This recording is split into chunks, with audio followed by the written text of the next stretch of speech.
I don't know if you guys have seen, but there's another story that I was reading about Venmo.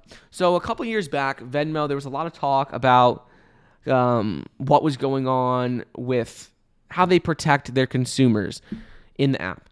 Some of it was on privacy data. Some of it was on, they were looking at messages people were sending there and what people were actually paying for.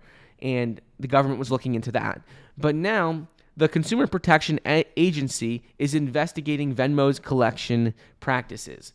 So the Consumer Finance Protection Bureau is investing Venmo over the way it handles collections. So essentially what they're talking about is that when you're on Venmo, if you're a user on Venmo, you can pay and you may not have enough money in your account. So you could just pay using a linked bank account. But the problem is that sometimes these linked bank accounts don't have any money in them. And so what this bureau is looking into is how Venmo collects money from its users.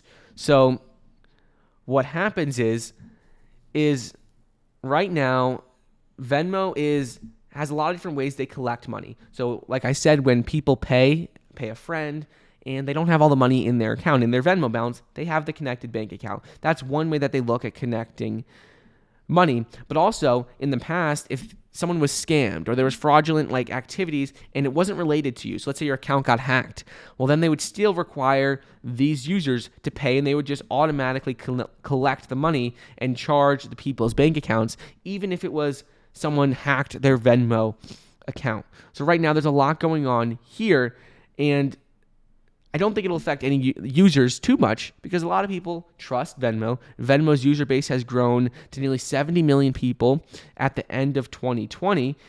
Users grew about 32% during the pandemic, and they believe that the revenue for Venmo will be close to $1 billion in 2021. So I don't think it's going to affect how people really use the platform. It may affect some of the how you can use your Venmo balance to pay people if the balance is insufficient to pay. May affect that, but I don't think it's going to have too many effects. We'll have to wait and see what happens with Venmo. Venmo is a very popular app. I have it myself, and we'll have to wait and see how this all plays out.